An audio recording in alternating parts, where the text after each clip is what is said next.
welcome back, guys. I-continue natin yung conversation natin from where we left off, no? So, since we're still talking about COVID-19 in the Philippines, I would like to ask naman your thoughts about one, I would say, controversial piece published in Esquire a few weeks ago by a medical practitioner regarding mass testing, no? In this piece, he said na mass testing shouldn't be the priority in the Philippines right now, but rather people who are probable COVID-19 cases as well as those who have had contact with them ang prioritize. Okay. So I would like to ask everyone's thoughts about this, starting with, let's go with Erica. Hi. Yes. Oh no. Well, Mukhang marami siyang marami akong feelings. Okay. I generally I disagree actually. Okay. I mean I've read the article and I've seen some of the posts actually by this said doctor on Twitter actually. And I disagree, but I think we first have to be clear on what we really want on mass testing, because I also follow this group on the hashtag mass testing now, di ba? May scientist movement, may Filipino scientist movement supporting it. So first we have to be clear on what we actually want when we say mass testing. I think the more appropriate term would actually be expanded testing. Kasi ang hinihingi ng mass testing movement is to have increased testing capacity in the Philippines, especially kasi diba earlier on we didn't have a lot of testing labs. So now we want faster accreditation of testing labs and we want faster training of personnel kasi may lack din tayo ng personnel, especially molecular biologists and medtechs to handle the samples. So hindi siya untargeted testing. Hindi siya yung lahat ng Pilipino. I think so. That's why we ngayon parang it's actually expanded testing. But dahil nauna na yung hashtag na mass testing, yun yung ginagamit. But they really want a bigger testing capacity. So hindi siya untargeted testing na lahat ng Pilipino i-test. Hindi naman ano yun practical, di ba? So hindi rin practical yan, like whoever, no? That's a good idea rin. Parang pagsasayang ng pera, lalo na kung may mga tao kang kailangang i-routine na i-test. Right. So yung mga yon, kailangan lang natin i-identify ano yung communities na kailangan nating i-test, sino yung mga kailangan nating i-routine i-test, and so that we can catch up to our backlog. Kasi matagal na to, siguro early into the ECQ, we've had cases of people passing away before they get their results. Right. So, di ba, ang sakit nun, at saka hindi mo alam kung paano i-deal yung mga ganong cases. Like, hindi alam ng mga doktor, like I said earlier, hindi alam ng mga doktor, iti-treat ba namin to as a COVID patient kung hindi namin alam. So, at that point, we had a lot of backlogs because we didn't have a lot of testing capacity. But now, we've added, I think we're up to 19 testing labs. I don't know how many tests they can run in one day collectively. Hindi ko pa naririnig from the DOH. But maybe na shorten na yung timeline from getting the samples to the results. Kasi before, no, parang weeks? 2 weeks? 2 weeks, 2 weeks yata. 2 weeks, one of the worst. The young doctor that died, I think, he Tapos was confirmed. Considering nga na yung viral effect, yung effect nun is, it would take 2 weeks, di ba? I mean, di ba, isolation is 2 weeks, di ba? Exactly. Yeah. So yun, if you know how many cases you have at a given area, then mas madaling mag-react or mas alam mo kung ano yung gagawin mong measures. And right now, I'm not sure if we've caught up, but at least I think we're getting better with the numbers. And yun lang din, sa akin, paano mo masasabing probable case siya kung hindi ka nag-test in the first place? So kailangan nating parang i-define ano ba yung probable cases natin. Kasi hindi pwedeng lahat na lang ng tao i-isolate natin. Hindi kasi tayo pwedeng naka-ECQ forever. Right. Kasi walang nagtatrabaho, ang daming nagugutom. So, hindi mo alam kung sino yung isolate mo kapag naka-ECQ ka lang. So, hindi tayo pwedeng mabuhay dun sa ECQ paradigm na 2 months, 3 months ECQ kasi kailangan nating mag-move. Kailangan mag-move ng economy. Kaya rin sana tumaas yung testing capacity natin para alam mo kung sino yung kailangan mo i-isolate at yung mga hindi mo kailangan i-isolate para pwede na sila magtrabaho. I think yun yung exactly ginawa ng Korea, di ba? First off is, nagkaroon talaga sila ng targeted mass testing. I think that's the more appropriate term, no? Targeted mass testing.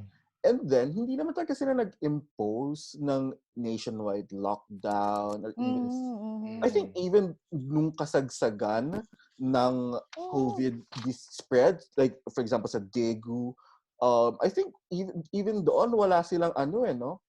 Total lockdown. Meron super strict na parang social distancing measures. Definitely. Pero yung ganyan, wala. Na similar walang sa Philippines. trabaho, di ba? And then, wala. Another fact is yun nga, we've mentioned this sa first part na ating interview, meron talaga silang widespread surveillance. No? So talagang kaya nakita mo yung effectivity nga nung testing, targeted mass testing nila is hindi naman tagal lahat. I mean, marami. Like, I think ang dami talaga. Umabot ng 20,000 per day. I think nag-peak sa 500,000 ng total na na-test sa Korea. Na-test nila. Marami yon. But still, hindi yun yung like 50 million ang buong population. Hindi naman tayo na-test, di ba? Hindi naman tayo na-test. Diba? Exactly. So I think dapat lang talaga meron sanang ensured na protocols for testing ang DOH. Yun sana yung better. No? Yeah, exactly. Like you mentioned surveillance, diba? Na kasi surveillance would help in decision making. When we say surveillance, usually in times of epidemics or outbreaks, we mean what we mean by surveillance is testing for surveying, actually looking for the people who are sick para yun yung i-isolate mo, tapos para actually ma-prevent mo yung contact nila. And in some cases, like usually retrospective na to, but you also survey for people who have already been infected. So gumaling na sila. Because if this applies to COVID-19, at least alam mo na kung sino yung potentially kasi may mga sakit. Kailangan ko explain na yung may mga tao, may mga nagkasakit na, di ba? Usually, pag nagkasakit ka na, hindi ka na mahahawa ulit. We don't know. Smallpox. Chickenpox. Chickenpox. Sorry. Pero chickenpox, di ba? Yeah. Chickenpox, tigdas, and actually that's why we have vaccines. So, hindi natin alam kung totoong ganun sa COVID-19, pero if it applies, then alam natin kung sino yung nagkasakit, sino yung gumaling. So, hindi na sila mahahawa. Pwede na sila magtrabaho. So pag may ganun kang system in place, alam mo at a given time na kung saan ka lang pwedeng mag-isolate. Halimbawa, alam kung nag-test sa isang barangay, edi sila lang yung isolate mo, hindi yung buong city, hindi yung buong region. At least you still see economic movement. So yun. And yun lang din sa akin na parang ano ba yung definition ulit natin ng probable cases? Sila ba yung may symptoms na? Sila ba yung the contact trace? Hindi kasi clear for me yung definition ni Sir ng probable cases. Kasi medyo dangerous din kasi na hintayin natin yung symptomatics. So yung symptoms.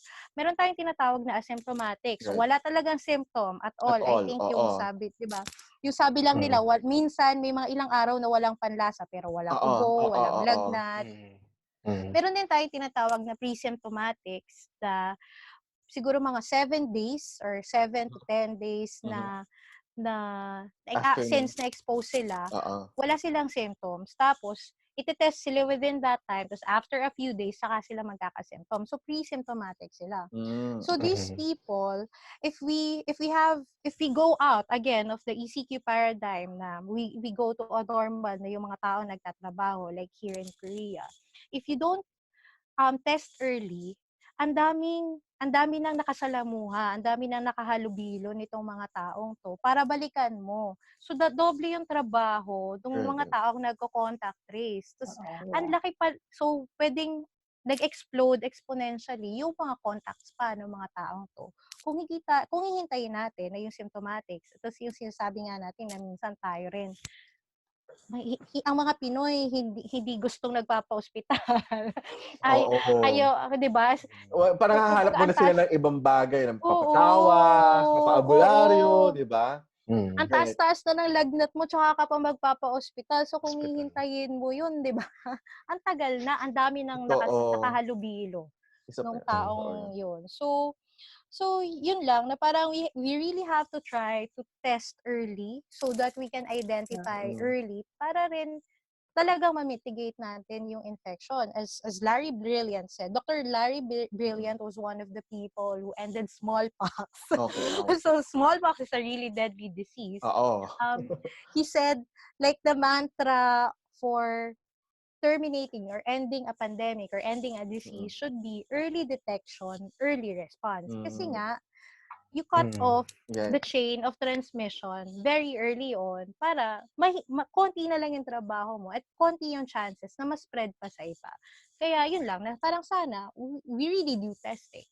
So how are you going to how are you going to identify? Na siya yun, parang prevention is better yes, than it's cure. prevention is better than cure. Exactly. Pero parang on hindsight din, no, parang ang worry ko naman kasi din is the Philippines naman kasi din isn't well equipped as compared din naman sa Korea. So, don't you think na parang meron ding epekto somehow na, for example, hindi na yung Philippines is walang kakayahan na magtaos ng contact tracing, yung mga isolation na ginagawa.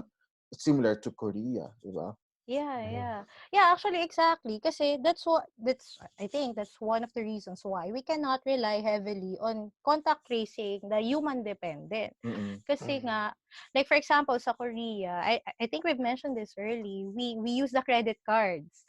We use cards, not exactly credit cards, but yung we do debit cards, diba? Right. Yun yung pinababayad natin sa train, sa taxi, sa bus, yun halos lahat. Konting-konti yung nagdadala ng cash in Korea. So makikita mo agad, di ba? We're highly wired. So makikita mo agad yung transactions. Halimbawa, at a certain time, nanggaling ako dito sa lugar na to, sa taxi na to, ganyan. Ang daling i-trace kasi tayo, alam natin kung saan tayo nanggaling kasi may resibo naman tayo. Actually, may notifications tayo. Oo, di ba? Parang when they send out the notifications, may exact time kung nasaan sila. To the minute. Saan. Oo, na parang, gumastos ako. Sige. Diba? So madali for us, di ba? Madali for Korea to trace the contacts kung kailangan nila. Halimbawa, kailangan lang nilang, kasi link din yung bank natin sa phone. So kung if Korea really needs to get in touch with you, they can get in touch with you to isolate you, di ba? To get may kakayahan talaga sila. Oo. Yes. Kasi ang ganda ng information system. Ng IT system ICT, nila. oo, totoo. Yes, ng ICT. Tapos, tayo kasi, hindi tayo ganon. So, halimbawa, nasa jeep ka, hindi mo naman alam kung sino yung mga nandun sa jeep na yun. Hindi mo naman kukunin yung plate number ng jeep na sinakyan mo. Hindi naman din alam ng mga taong kasabay mo sa jeep. Di ba? Kung anong oras sila nandun. Kasi tayo alam natin. Na parang, feeling ko nanggaling ako sa mall na to ng gantong oras. Oh my God, check ko. Kailangan ko bang magpa-test? Di ba? Pwedeng ganun Sa Pilipinas, hindi. So, we cannot rely heavily on human contact tracing kasi nakakalimot din naman tayo di ba? Na parang hindi naman natin alam kailan tayo nag-Jollibee or sumakay sa jeep, nag-MRT, grabe yung MRT, di ba? Na parang ang hirap mag-rely doon. Like, I think one of the experts said, we cannot rely on human contact tracing alone. And then, in some unfortunate cases, the people actually don't tell the truth. So, some people actively lie about their history. Kasi ayaw nila ng ospital. Diba? I think sa Korea, ang hirap. Sa Korea nangyari din yan. If you remember dun sa case na shinare ko earlier with the teenager guy from Daegu na pumunta sa club sa Busan, like doon sa 400 people na nakasalumuhan niya, meron pang approximately actually na 80 people na hindi nila matrace kasi apparently these people gave the wrong number to contact them. Yun yung isa pang problema. So these are foreigners? Foreigners to. Kasi diba, usually if you're Korean, it's easy. Oo. So, I'm not sure kasi kung paano, kasi sa news article, nilagay lang kasi is, they put the wrong number daw, 'di ba? But still we're not sure kung paano. Yun yung I think isa pang mahirap naman din when people blatantly lie talaga. Yeah. Which is nangyari din sa Philippines, 'di ba? Like for example, yung sa travel history and treatment history mo. Unfortunate Kasi cases ng unfortunately, doctor. it's something na out of kahit na ganong kaganda ng kagaling. healthcare system mo, ganong ka-advanced sa ICT infrastructures mo, when people won't tell the truth and would deny or even lie, it will put in vain any effort na pinundan talaga ng government, any government at all, di ba? Yeah, that's right. Pero yun nga, dahil hindi ganun ka-solid yung contact tracing system natin, hindi tayo pwedeng mag-rely on it alone and on isolation alone. Kasi the isolation would depend on your contact tracing di ba? Na parang ang i-isolate mo ay yung mga taong nandun sa contact tracing network mo. Oo. Hindi, paano kung may loose thread ka, may hindi ka na-identify agad. Kasi nga, hindi mo alam lahat So, any loose thread can undo the ECQ efforts, yung effect nun. Once the ECQ gets lifted, pwedeng masira Kasi 'di ba like yung sa Korea, yung patient 31, 'di ba, for a few days, almost a week, 'di ba, na undetected siya. Oo. Kahit may symptoms siya, 'di ba? Korea was actually doing well before patient 31. Kaya siya patient 31 lang 'Di ba? There were days buwan na halos zero. Zero ang cases ng Korea for days. Mag-weeks na nga and then 31 happened. nag-31. Over the days, exploded to 50, 80, 200, 500, 900, 'di ba? Yeah. Tapos yun din, sa Singapore, na parang, they've been doing so well. They've really been doing so well. And then, unfortunately, nagkaroon ng cases sa migrant dormitories because they haven't been tapping those communities. They haven't been testing those communities. So, yung isang tao dyan, pwedeng lumaki kasi ng lumaki. If you really let go of those contacts and do not actively look for them, look for the sick people, especially the asymptomatics, the carriers. So, I mean, admittedly kasi, may limitations tayo on resources. May limitations tayo sa budget, may limitations din tayo sa kit supply. Even if you're a rich country right now, you still have problems with the supply Kasi I think Korea is one of the few countries na kaya nang magbigay ng testing kits ngayon. Right. Diba? We've been donating. Korea's been donating and sila. selling everywhere. So, may limitations naman talaga. So, we really cannot buy kits for everyone, which is not really the point, di ba, of mass testing. It's just that, I think, there is a strategic way, kasi marami namang tools kung tutuusin.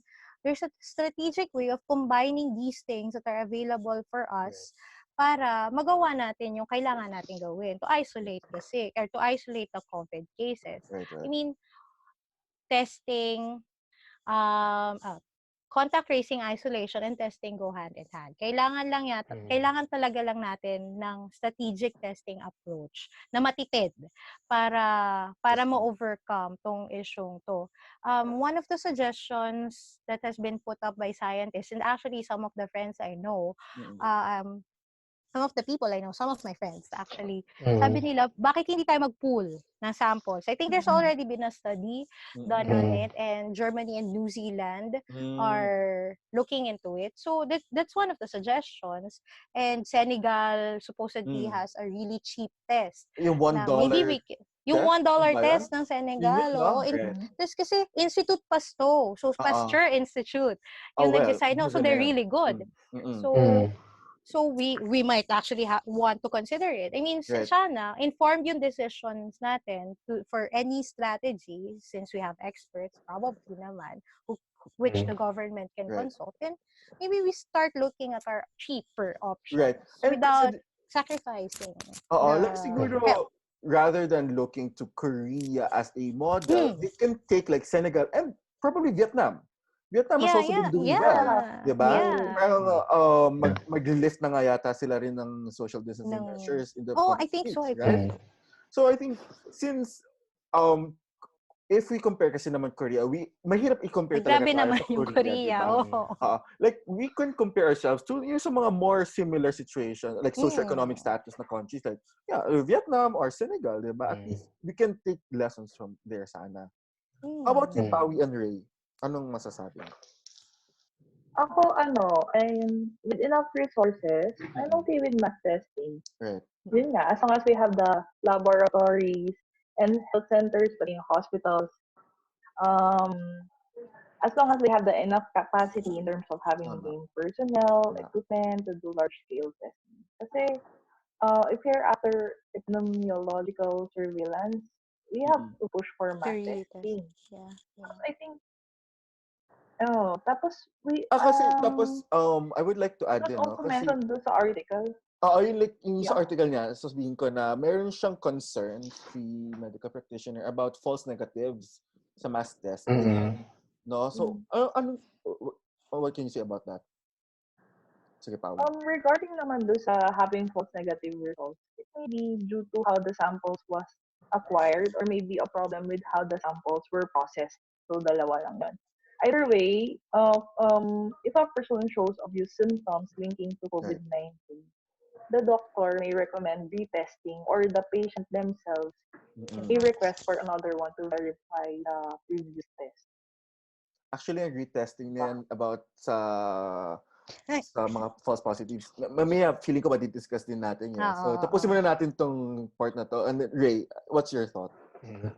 Actually, I agree doon sa part ni Dr. Salvador na if yung mass testing is not necessarily targeted, it will be expensive at saka impractical siya sa Philippine setting. Actually, yung tama kasi yung sinabi ni Erica na dapat contact tracing and also mass testing must go hand in hand together. Right. But actually, we are in a very tricky position kasi may mga laws tayo, like yung Privacy Data Act, saka yung Bank Secrecy Law, na doesn't allow our government to look and track our financial transactions at saka mag-conduct ng digital surveillance without our consent. But yun yung exactly what Korea has been doing really well. That's why they were able to effectively monitor and isolate yung mga suspected COVID-19 and confirmed individuals. At saka yung at first kasi ng mass testing, yung hindi pa talaga if expanded ba talaga yung meaning or massive in a sense, is yung kino-compare nila doon sa scale at saka sa speed similar to Korea. Which is quite impossible sa Pinas kasi actually wala tayong infrastructure saka yung personnel to be able to do mass testing. At saka mas marami tayo. We are around 110 million Filipinos. We're twice more than Korea. At saka our economic size is just 1/5. At saka layo-layo tayo. We consist of around 7,000 islands. So may logistical challenge sa ng kits, sa pag-transfer ng mga samples. So it would be good na meron tayong maraming steps like ginagawa na DOH, yung tinitingnan nila yung kina-classify nila sa yung SARI, yung ILL before talaga mag-conduct ng actual testing. Kasi even sa US, kahit even though they're just in one landmass, actually may problema din kasi sila dun sa test availability ng test swabs na ginagamit dun sa sampling. Saka mga test kit components kagaya ng enzyme na TACPAF which is used for RT-PCR test. Actually, meron akong follow-up questions for all of you kasi may nabanggit si Ray about laws, mga secrecy laws. Parang isang issue din ngayon, di ba, sa US ngayon, kaya nga sila raw nagrereklamo is like the lockdown is infringing on their right to speech, to free movement, it's infringing on their constitutional right, ganyan. However, dito sa Korea, for example, makikita nyo na may mga bagay na I think Koreans collectively have somehow, I would say naman na hindi totally waived, pero they partially waived some of their rights to that for the betterment of everyone. Like for example, kasi Korea, given is a highly at dito, highly wired country na rin sila. So marami talaga silang laws with regards to online privacy and such, no? Security, mga ganyan. So for sure may mga laws. Pero I think when the pandemic hit, I think there was a collective mind, a collective agreement na to some extent they would allow that right to be waived para ma-allow nila ma-contact trace yung mga people who have been affected probably by the virus, no? So in your opinion, if we were to do that in the Philippines, are you willing to waive off part of that right for this in this situation? What do you think? Who's gonna go first? Anyone? Okay. Well, Sige, ako, Erica. I mean, like ako, provided I can trust the government to that's a different matter. But yes, I mean, if it's gonna be for the health and survival of the of the Filipinos, then yes, I would waive. Kasi parang for me, the right of the people to live is greater than my right to privacy. Right. Tama. At So, parang, okay lang. To some extent, no? Like, when you, kasi pag nakita mo yung mga for example, yung sa US, di ba, na mga they wanted to go out because they wanted to have their haircuts. That's quite absurd, to be honest. Kasi, your right to having the haircut infringes on the right of the person to live. Di ba? To survive. To her health, to his health, di ba? That's quite absurd, just to get a haircut. Tapos parang you're forcing the people who work for that barbershop or for that salon who doesn't want to go to work and to survive, di ba? You're forcing them to go for your haircut. That's quite absurd, di ba? How about... Sobrang hands-on pa naman sobrang hands-on pa naman na haircut. Hawak sa mukha, hawak sa buhok, di ba? Hindi pwedeng physical distancing habang nag-haircut. Hindi pwede. Alam mo naman baka robot kayo. Pliers. Garden shears. Garden shears. How about you, Pawi and Rey? Ako personally, i-waive ko din. I cannot, this kind of situation, we cannot be selfish. Cannot make. So, especially kung yung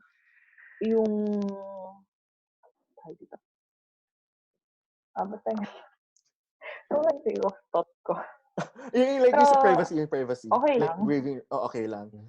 Basta, I think, how about you, Ray? Sige, bago ako sa akin. How about you? Sa akin, okay lang din. Kasi, I think, basta may limit. Kasi natatandaan ko sa Korea, pwede nila makuha pwede silang gumawa ng digital surveillance, but parang hindi pwedeng ibigay ng isang government department sa isa. Parang limited lang. So, for example, it looks like it. If DOH will have all the data, but hindi nila ibibigay sa NBI, sa PNP, then I think that would be good. Di ba? Parang, if we were to do that, implement it in the Philippines, parang we can draft laws na parang it could protect, na parang this is for the perusal of the specific DOH only. DOH only.